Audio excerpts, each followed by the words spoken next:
Следующий 40-й грех. Аль-гадир биамирихи. Гадир. Гадара, глагол это означает оставлять что-либо в арабском языке. Тут имеется тот, который оставляет своего амира. Амира, то есть правителя мусульман. Отрекается от него, не выполняет то, что он сказал, выходит против него. И даже если в некотором случае это может и не касаться нас, однако мы знаем, что есть такая вещь, как общий смысл чего-то. Есть мудрости, есть мотивы, почему пророк, саллаллаху алейхи вассалям, сказал определенные вещи. И основываясь на этих мотивах, основываясь на мудростях, которые исходят из речи пророка, саллаллаху алейхи вассалям, ученые строят общие правила, делают общие правила, выводят общие правила. Полностью шариат изучив, ученые, основываясь на такие хадисы, на такие аяты, в котором мы, может, даже и не видим пользу для нас, например, тут мы живем в России, также у нас как такового нету правителя, мусульманина. Но общие смыслы, которые заложены в этом хадисе, который мы пройдем сейчас, они что? Присутствуют и касаются нас тоже. Почему пророк, саллаллаху алейхи вассалям, говорил не выходить? В чем мудрость? В чем мотив?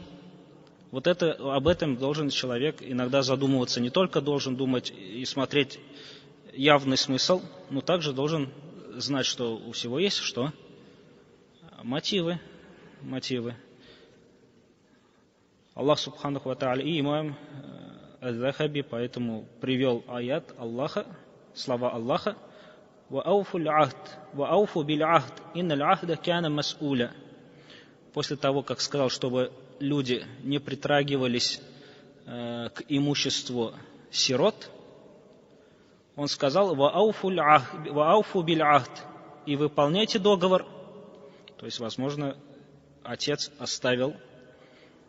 сироты оставил это имущество тебе, чтобы ты приглядел за сиротой, приглядел за этим имуществом. И Аллах говорит: «Ва ауфу биль ахд», и выполняйте договор. И тут, хоть история идет про сироту, но тут в общем имеется в виду любой другой договор, который заключают между собой мусульмане. И потом Аллах нас предупреждает. «Инналь ахда кяна мас'уля».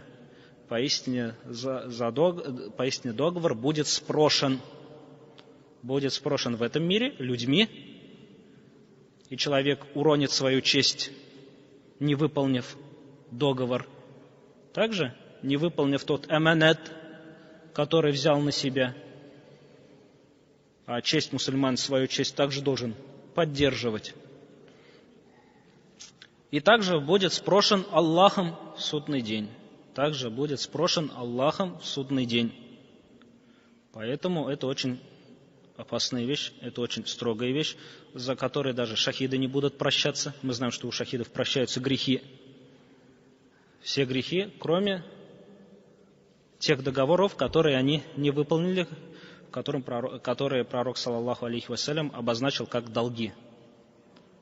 Хоть и сказано, что долги, тут имеется в виду любой другой договор, который является долгом перед другим человеком, который является правом другого человека.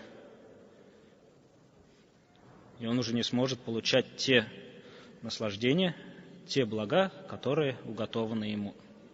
Из-за чего? Из-за невыполненного договора. И Аллах говорит, предупреждает: «Инналь ахда кяна мас'уля», и поистине договор будет спрошен. Это невыполнение договора приводит к вражде между мусульманами. «Я аюхаллазина аману ауфу биль укуд». О те, которые уверовали, ауфу, исполняйте свои договора. И пророк, саллаллаху алейхи вассалям, сказал: «Вакаль наби, саллаллаху алейхи вассалям, арбаун ман кунна фихи кян мунафикан хаккан». 4 качества, если в ком они присутствуют, будет истинным лицемером. В ком присутствуют эти 4 качества, будет истинным лицемером. Ман ида хаддаса кадаба. Тот, кто, когда говорит, когда рассказывает, врет, лжет. Ваида тумина хана. Если ему доверяются, то он предает. Ваида ахада гадара. Если заключает договор, гадара, оставляет выполнение этого договора. Гадара, как мы сказали, это оставление чего-то. То есть оставляет выполнение этого договора. Ваида хасама фаджара. Если ведет тяжбу с кем-либо, то переходит границы. Или лжет, или говорит того, что не было, или не договаривает, или наговаривает.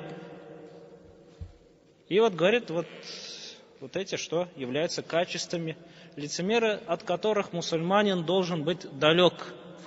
С этими качествами человек должен бороться, чтобы они в нем не были. Если у него есть они, то он должен избавиться от них. То он должен поработать над собой. Если говорит, то лжет. Если ему доверяют, то он предает. Если заключает договор, то оставляет выполнение этого договора. Ваиза хасама, если ведет тяжбу, то переходит границы. Или берет то, что ему не положено бывает. Или наговаривает, или не договаривает, или еще то есть переходит разрешенные рамки. И пророк, саллаллаху алейхи вассалям, также предупредил нас, то, что в судный день эти люди очень сильно опозорятся. Те, которые оставляют выполнение договора, очень сильно в судный день опозорятся. Почему? «Ликулли гадирин ливаун яумал киямати инда истихи». У каждого того, кто оставляет выполнение договора, будет знамя за спиной. Будет знамя за спиной, в зависимости, насколько он оставил выполнение. И будут говорить, это предательство этого человека. И нету, говорит, более предательства выше, чем, говорит, оставление подчинению общему амиру, то есть общему правителю мусульман, сборнике муслим. То есть этот человек, у него будет сзади знамя, которое указывает то, что он тот, который не выполняет договора, тот, который предает, тот, который не выполняет обещанное. И в судный день будут все смотреть, и он будет ходить с этим знаменем. Сзади аляма, признак будет, флаг будет развиваться у него сзади. И показывать, и все будут тыкать на него пальцем и показывать что еще может быть хуже этого. Тут ладно, мы, например, живем в городе, тут 250 тысяч человек, скажем так. И то не все увидят, если ты так пройдешься с флагом. Однако там в судный день, там же будут все люди. Все люди. Также хадис в Бухари приходит, то, что Аллах Тааля сказал, то есть здесь пророк, саллаллаху алейхи вассалям, делает риваят от Аллаха. Обычно сподвижники говорят, сказал пророк, саллаллаху алейхи вассалям, и приводят слова пророка. Есть, когда пророк делает риваят от Аллаха. Есть это то, что является Кораном, и есть то, что не является Кораном. То, что не является Кораном, называется хадис аль-Кудси. Священный хадис, потому что относится к Аллаху. Некоторые говорят, сказали, что такое хадис Кудси. Это смысл от Аллаха, слова пророка. Но как такового на это доказательства нет, и поэтому более правильно будет сказать то, что и смысл, и слова от Аллаха. Потому что пророк, саллаллаху алейхи вассалям, делает риваят, приводит от Аллаха. То есть поэтому лучше будет сказать то, что и смысл, и слова от Аллаха. Не только смысл от Аллаха, внушил Аллах ему смысл, и пророк, саллаллаху алейхи ва саллям, своими словами передал. А лучше, более правильно будет сказать то, что и смысл, и слова — это те слова и тот смысл, который пророк приводит от Аллаха. И Аллах говорит: «Каля Аллаху Та'аля, салясатун, ана хасмухум яумал кияма». За 3 группы человек я буду вести тяжбу в судный день. Из-за кого я веду тяжбу, то есть против кого, то я сломаю этого человека, то я одержу верх над этим человеком. За кого же Аллах Субхану Тааля будет заступаться в судный день? Раджулун а'таби thumma гадара. Человек, который заключил договор моим именем. Аллах видит же, вот бывает долг даешь, Аллах видит же, то есть зачем писать, зачем это? Давай на словах только договоримся. Из ошибок мусульман. На словах договариваются. Забывают, что мы людьми являемся. Бывает, забываем также. Бывает еще что-то случается. Заключил договор моим именем, мной, посредством меня, потом, говорит, гадара, оставил выполнение этого договора. То есть я за этого человека буду заступаться на день против предателя. Какое ему это дараджа этому человеку и какое унижение тому человеку. Вараджулун бааби хурран фаакаля таманаху. Человек поклялся, что это был у него раб, а на самом деле он был свободным человеком, и он поклялся мной и продал этого человека, и потом пользовался этими деньгами. То есть продал кого? Свободного человека, как раба. Раньше это был, например, долг, не мог человек и уходил в рабы кому-то. Естественно, по шариату так нельзя, но было такое. Или каким-то обманным способом было. Тоже истории доходили, в других странах также обманывали, как российских ребят, так тоже. Подобными разными способами. И, говорит, поклялся Аллахом, что это является рабом, и что? Продал свободного человека. И потом использовал вот эти деньги. وَرَجُلًا إِسْتَأْجَرَ أَجِيرًا فَاسْتَوْفَى مِنْهُ وَلَمْ يُعْطِهِ أَجْرَهُ. Человек нанял работника, и тот выполнил то, что на нем возложил, то, что на нем было. Однако тот, который нанял, наниматель, не дал ему положенное. Аллах за этого человека будет заступаться в судный день. То есть тут весь смысл, то, что невыполнение договора. Мужчин только касается. Нет. Хоть и говорится роджуль, да, и вот это как человек. Да. Тут нету что-либо, что указывало бы, что это касается только мужчин. Да. Пророк, саллаллаху алейхи ва саллям, сказал: «Ман халя аядан мин таатин, лякия Аллаху яумал киямати ва ля худжата лаху». Тот, кто вышел из подчинения, то есть правителю, встретит Аллаха в судный день, и не будет для него довода. «Ваман мата ва ляйса фи ункихи бей'ун мата майтат аль-джахили». И тот, который умер, не подчиняясь правителю, тот умер смертью невежества. Какая смерть в невежестве была? Анархия. Не было правителей. То есть, как невежественные умирали до ислама, без правителя, без этого, в хаосе, то и этот человек, не то, что он умер кафиром, как некоторые неправильно понимают, имам Навави говорит: нет, тут смысл не такой, а смысл то, что умер смертью, как умирали во времена невежества, вот такой смертью. Смысл в чем? Почему именно вот это указано? Почему пророк, саллаллаху алейхи вассалям, побуждал к этому? Чтобы у мусульман было единое слово, чтобы у них не было разногласий, чтобы они были на одном убеждении, чтобы они были как единый организм в своем любви друг к другу, в своем сострадании друг к другу, в своих чувствах друг к другу, были как один организм. Если рука заболела, то все тело, что отзывается горячкой.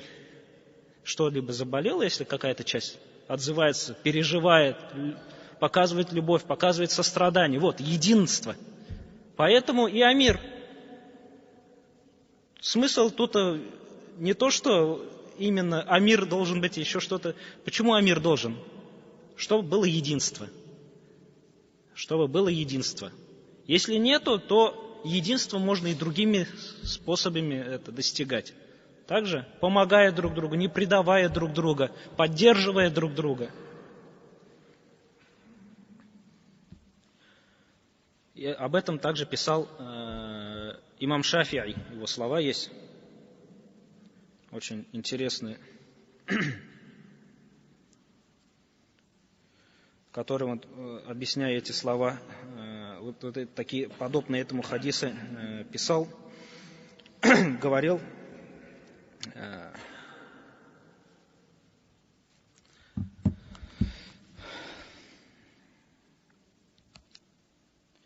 если, говорит, мусульмане, у них нету правителя, они разделены в городах. Но вот в хадисах приходит, тот, который вышел из джамаата на 5, тот, говорит, отвязал, снял узду ислама со своей шеи. То есть, как будто, когда ты входишь в ислам, ты одеваешь что? Уздечку, которую вот на животное завязывали, чтобы она не убежала, чтобы она была вместе с другими животными. И вот, говорит, который отошел от джамаата хотя бы на 5, тот как будто бы отошел от чего? Как будто бы снял уздечку, вот эту веревку, которая у него была на шее ислама.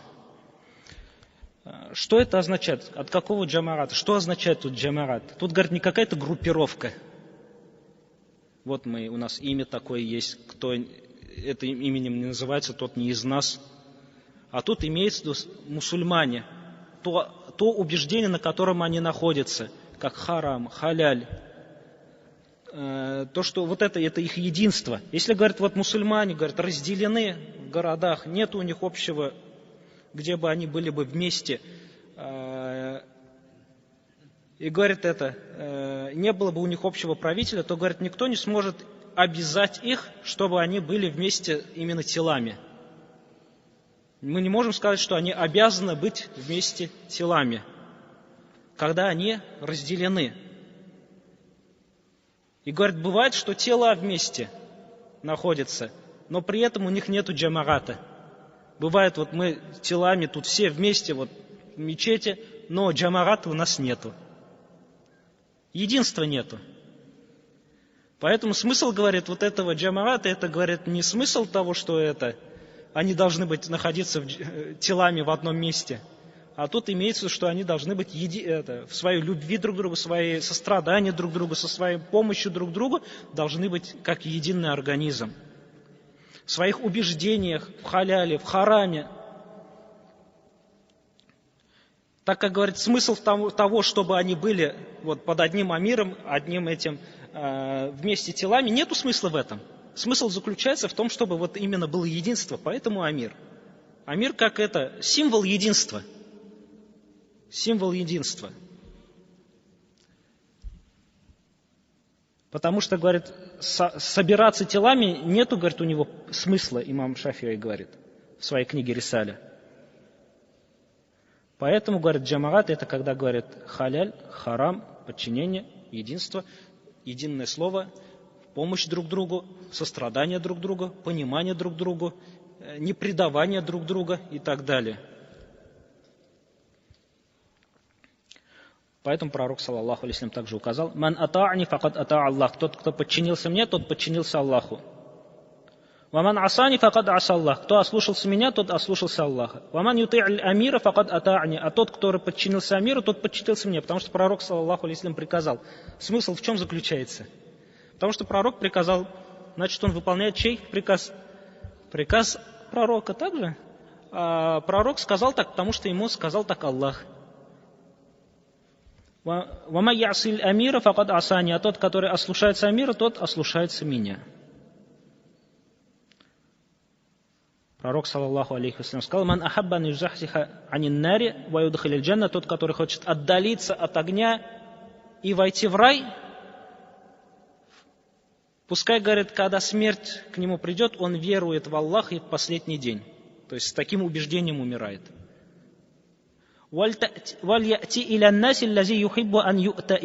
И пускай, говорит, с людьми так разговаривает, так общается, так совершает сделки, так живет вместе с ними так, как он хочет, чтобы они с ним были. Как он хочет. Вот представьте, говорит пророк, саллаллаху алейхи вассалям, вот, как ты хотел бы, чтобы люди с тобой общались, то ты также с ними общайся, говорит. Как ты хочешь, чтобы с тобой общались, так же и ты с ними общайся, говорит. Так же и ты с ними веди дела. Как ты хочешь, чтобы с тобой вели дела, так же вот так. Как ты хочешь, чтобы к тебе относились, так же и ты относись к ним. В первую очередь. То есть начни с себя. И тот, который, говорит, дал присягу имаму, дал ему руку свою, потом, говорит, то пускай, говорит, подчинится, насколько сможет. И если, говорит, придет другой человек, который будет разделять мусульман, то, говорит, меч по шее, говорит. Поэтому имам Малик, слышим, что говорит. Пришел человек к нему и сказал: «Аятес ар-Рахману аля арши става». И как, говорит, это? Имам говорит, это, говорит, смысл его известен в арабском языке. Говорит, как? Неизвестно, говорит. И потом сказал мусульманам: этот человек пришел только для того, чтобы посеять смуту между... Не пришел вопрос задавать, а пришел смуту посеять. Выгоните его из мечети. Приказал его выгнать из мечети. Почему? Потому что этот человек что делал? Смуту сеял между мусульман, делил мусульман, разделял мусульман.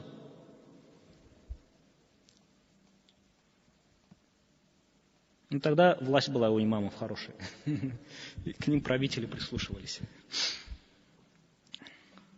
«Ман кариха мин амирихи шей'ан фальясбир». Если кто-то что-то, или если ты что-либо находишь неприятным от амира, то терпи. Если тот, который ослушался амира на 5, говорит, тот, который ослушался амира на 5, тот умрет смертью, говорит, это невежество. Опять же, возвращается то, что это как анархия. Большой грех. И смысл в этом всем заключается в чем? Потому что, во-первых, амир, возможно, ты что-то не видишь правильно в его делах. Как твой сын, как твоя дочь не видят правильно в твоих запретах. Вот когда ты говоришь, не делай этого. И ребенок что делает? Думает, что он умнее. Думает, что он умнее. И поэтому это какой-то кирилек показывает. Но ты же-то ситуацию видишь шире, чем вот этот ребенок. Мы вообще родились, и Аллах Та'аля говорит, вышли из животов ваших матерей, и вы ничего не знали. И вот эта болезнь невежества, она остается с нами почти до ляхта. Мы, конечно, уменьшаем ее, боремся с ней, как человек вот борется с раком. Мы тоже с этим невежеством всю жизнь вот так боремся. Но полностью мы от него избавиться не можем. Мы много чего не знаем. И поэтому есть люди ответственные, которые на некоторые вопросы смотрят шире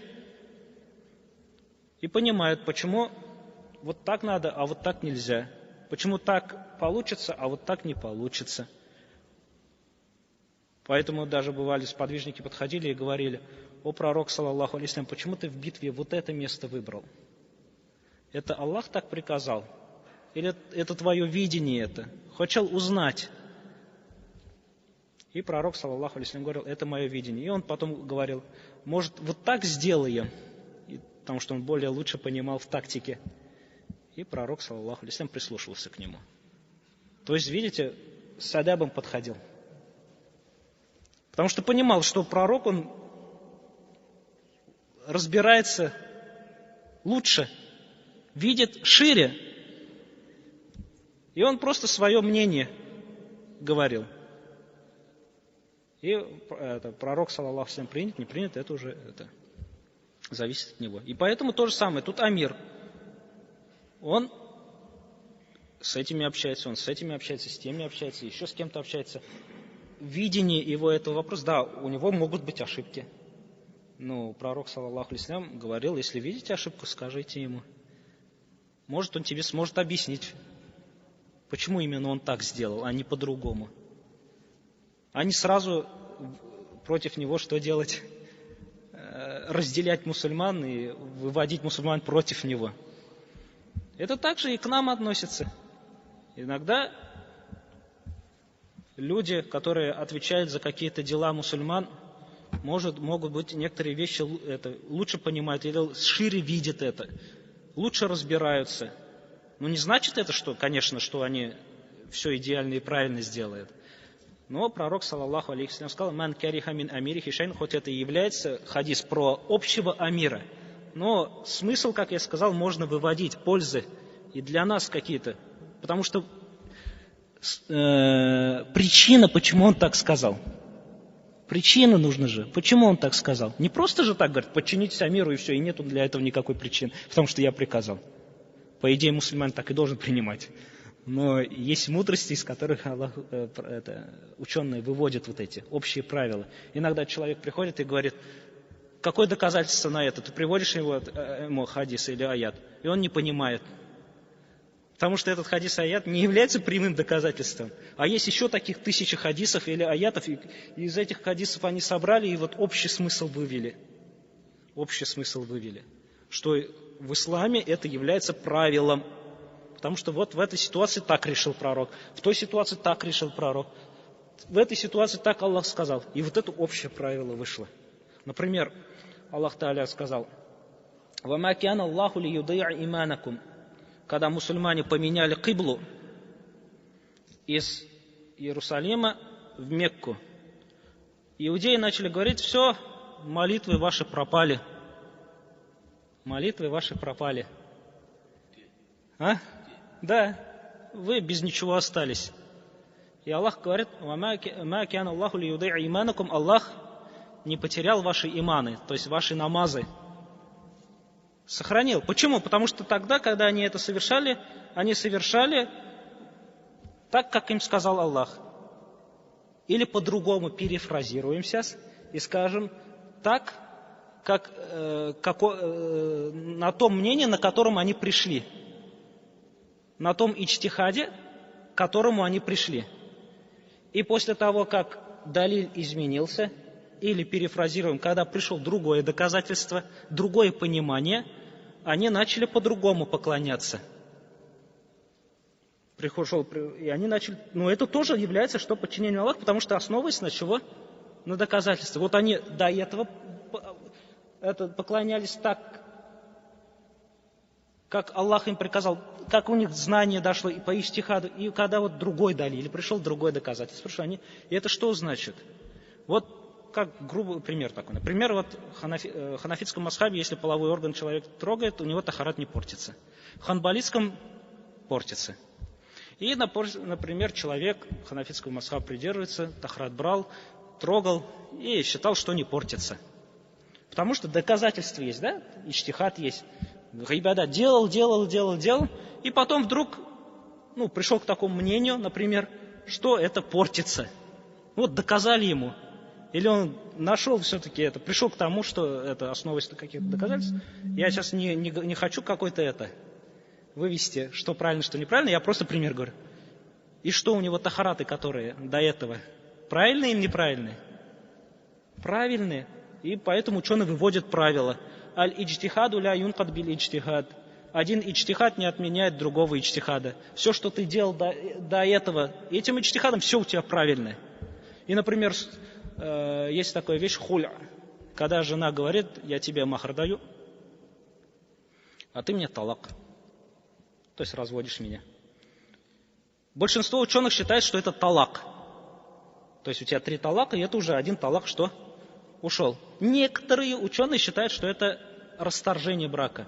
А что это значит расторжение? Расторжение брака это значит не талак. Значит, у тебя талак остался.